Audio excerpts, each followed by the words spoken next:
Imagine आपके account में आज 15,000 आए।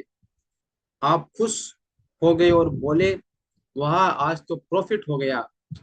लेकिन अगर मैं आपसे कहूं कॉन्ग्रेचुलेशंस, लेकिन अगले 20 साल में कभी भी आपको 50,000 देने पड़ सकते हैं। अब बताइए, क्या वो 15,000 आज भी आपका प्रॉफिट है? नहीं। और इसी एक क्वेश्चन का आंसर है IFRS 17। नमस्कार फ्रेंड्स, मैं हूं सीए रविशंकर शर्मा। आप सभी का स्वागत है मेरी IFRS 17 और इंड एस 117 की कंप्लीट लर्निंग सीरीज में। अगर आप चार्टर्ड अकाउंटेंट है या सीए स्टूडेंट है या इंश्योरेंस इंडस्ट्री में काम करते हैं या अकाउंटिंग के बारे में बिल्कुल भी नहीं जानते, ये सीरीज आपके लिए है।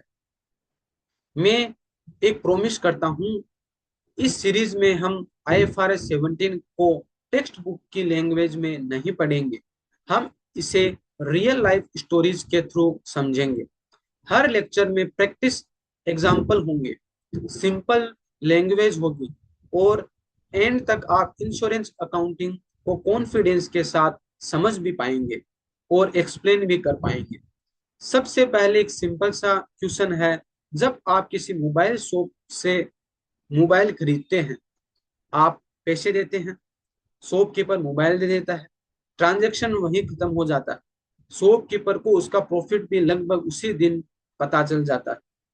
सिंपल बिजनेस अब सिंपल बिजनेस अब बिजनेस चेंज करते हैं। अब आप मोबाइल नहीं, इंश्योरेंस खरीद रहे हैं। आप इंश्योरेंस कंपनी को हर साल 15,000 प्रीमियम देते हैं। इंश्योरेंस कंपनी आपसे सिर्फ पैसे नहीं लेती, वो एक प्रॉमिस करती है।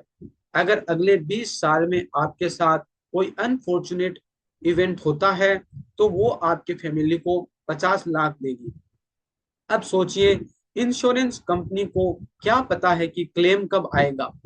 कल, 5 साल बाद, 15 साल बाद, या कभी भी नहीं? किसी को नहीं पता।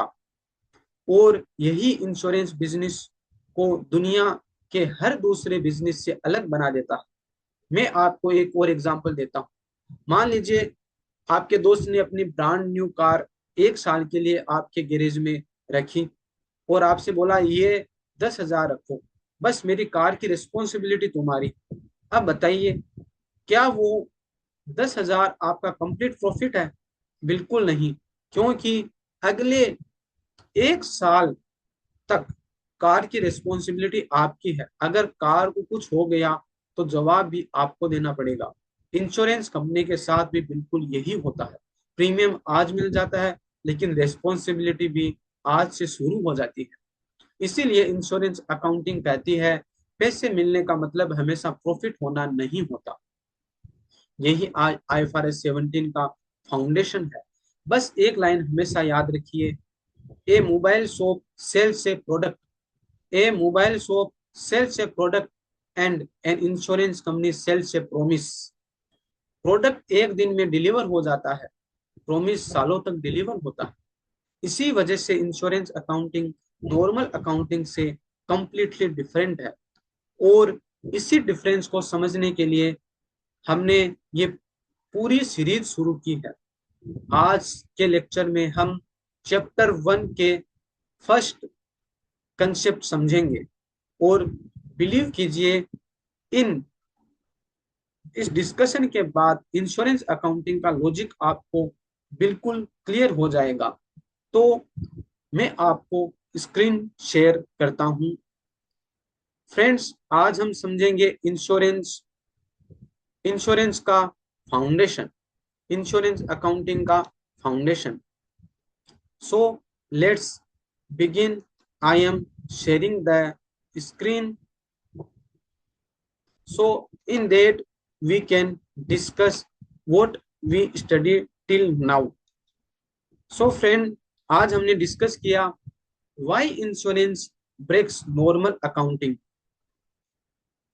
Friends, we have to grasp the timing mismatch at the heart of insurance.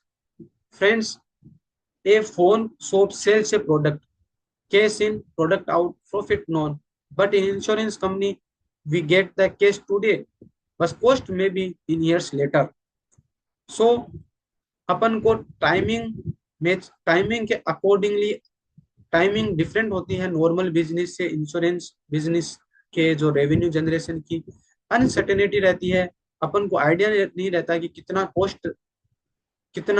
Cost अपन को बियर करना रहेगा। और कंपेरेबिलिटी, यदि कुछ स्टैंडर्ड नहीं रहेगा तो एक इंश्योरेंस कंपनी का दूसरे इंश्योरेंस कंपनी के साथ कंपैरिजन नहीं होगा। एक साल का दूसरे साल के साथ जो फाइनेंशियल्स है वो कंपेयर नहीं हो पाएंगे। इसके लिए अपन को IFRS 17 इंडेक्स 117 की रिक्वायरमेंट है। So if premium come in insurance company then we can not book it as a profit. This is also create over liability. So now I am concluding today's session by saying insurance sells a promise. A profit is earned over time, never bank on day one. So thank you friends. बाकी का discuss अपन next session में करेंगे। Thank you friends.